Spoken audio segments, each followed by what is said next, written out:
Hi, everybody. It's Wednesday. Let's get started. Today, we're going to develop characterization based on sensory and emotional recall so that we can choose someone else's photo from the discussion questions and find a way to empathize with it in a text entry. Our question of the day today is take a mindful minute. Breathe in and out slowly 3 times for 10 seconds each. So breathe in for 10 seconds, breathe out for 10 seconds. Do it 3 times, and then answer this question. How do you feel? Our agenda for today is we're going to start with stretches. We're going to stretch out our body, going to roll our neck. We can do some big stretches. Maybe we'll stretch out our back, our legs. We'll see how we go. And then we're going to start on empathy, the third link. We're going to talk about a visual photo discussion, judgment versus empathy, and making false assumptions. So let's go to Canvas. On Canvas, you're going to click on Assignments, and then you're going to click on Wednesday. So let's start with empathy, the third link. Now, this page is going to talk to you about empathy and how it impacts the world. There is a difference between everyone in the room being an empathetic person and only one person in the room being an empathetic person. It fundamentally changes the way that you are able to interact with each other and the world. So we're going to talk about why it is important to build an empathetic community and how it can impact our classroom. And one way that we start with that is doing an empathy exercise. We're going to do a visual empathy exercise. So for part 1, you're going to pick 5 to 10 photos. You need to take a photo that doesn't have any words or any like faces or anything in it. It's a visual metaphor for something. So here are a few examples of what pictures that are metaphor would be. So example, if you're a painter and that's something that you're really into, this picture of all these different painted frames, that is a metaphor for your life. It can be a metaphor. Bowls, if you're a crafter, if you like to do ceramic work, that could be something. Or maybe you're a crazy cat lady and these are all your cat bowls. I don't know, you. A metaphor for you, all right? So you're going to do 5 to 10 photos, and that's what you're going to do. Afterward, you're going to go to the visual photo discussion. From your 5 to 10 photos, you're going to pick your favorite one, all right? Just one. And you're going to give it a title. So here is an example. Here is the photo. Here is the title. Now, after you've done that and you've made your reply with your photo and your title, you're going to choose one other person's photo that you really relate to that you think might also be a metaphor for your life. And then you're going to explain why, all right?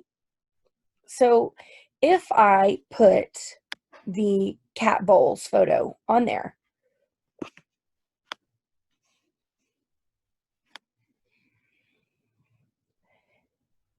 if I put this picture up, for me, it could represent doing pottery because I do that too. I'm crafty. I studied that in college. But I also have lots and lots of cats, and I just doubled my number of cats because we took in a bunch of kittens. So this to me may mean something very different than it might mean to you. When I put my photo on here, it's my metaphor, my title. But then you're going to go and find someone else's photo and comment on it and say what you think the metaphor is for you. Okay.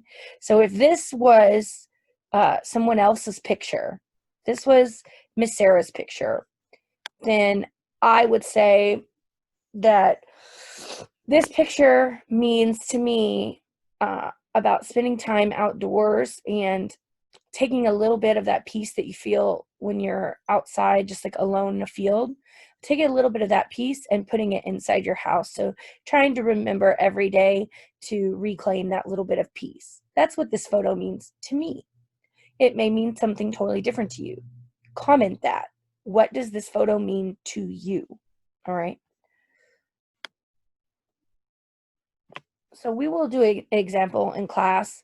And so if you are absent, the example will be the first post for you. You'll be able to see it. As of this current moment in time, the example is not there.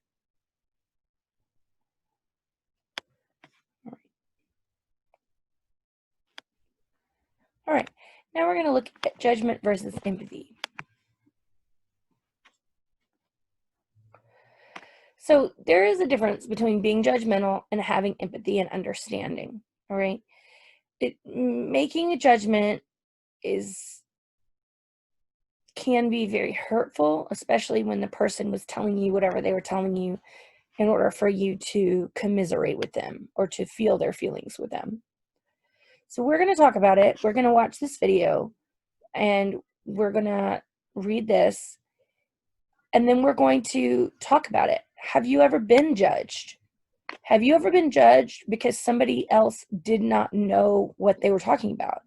So maybe I went to the store and I got a bunch of, I don't know, diapers. And you judged me because you're like, oh, look, there's another young mother.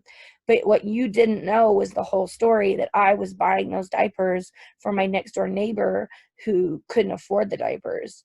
And they weren't even for me. So like, you judged me and you didn't even know what was happening.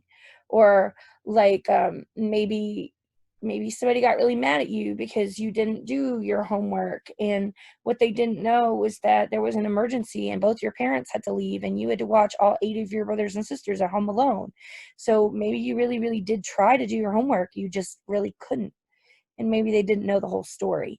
So always trying to know the whole story before you pass judgment is very important. So we are going to talk about that. Having empathy and not judgment really will make a difference in the way that you handle things. This is a quote from Mr. Rogers. I don't know if y'all are old enough to know who that is anymore, but he did a television show called Mr. Rogers' Neighborhood, and this is a really good quote from him. So what you're going to do is, in the reply, you are going to tell us about a time that you were judged and that it was wrong, like somebody misjudged you. They thought that this thing was what was going on, but really this was the other truth. And that maybe if they'd have known that, your problem would have gone away.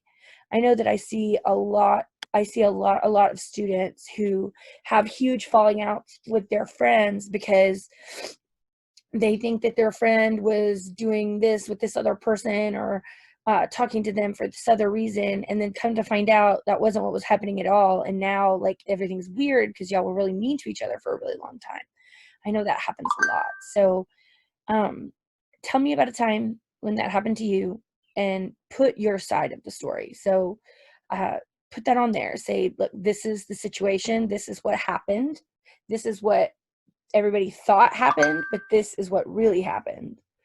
And you don't have to be like, it can be little, it doesn't have to be like a earth shattering event, like everybody thought that I got the pineapple pizza but really I didn't, you know what I mean? So it doesn't have to be incredibly deep and serious, but just one time that you were misjudged, that's what you're going to put on there.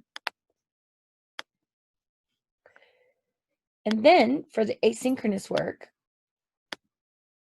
we're going to come and do this false assumptions discussion. Have you ever made a wrong assumption about someone in a situation?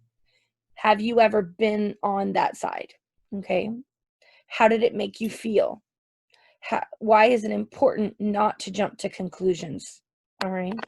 And how can using empathy instead of judgment make a difference in the way that you handle things? That is what your discussion question is going to be. Alrighty then. Again, our checking for understand your question is, what did we learn about empathy today? Because every day we learn something new and I want to know what it is. We're going to rate ourselves 1 through 4 to see how much we understand being able to do the discussion questions. And then you will be released to do your false assumptions discussion. All right. Well, I love you guys and I'll see y'all tomorrow. Bye.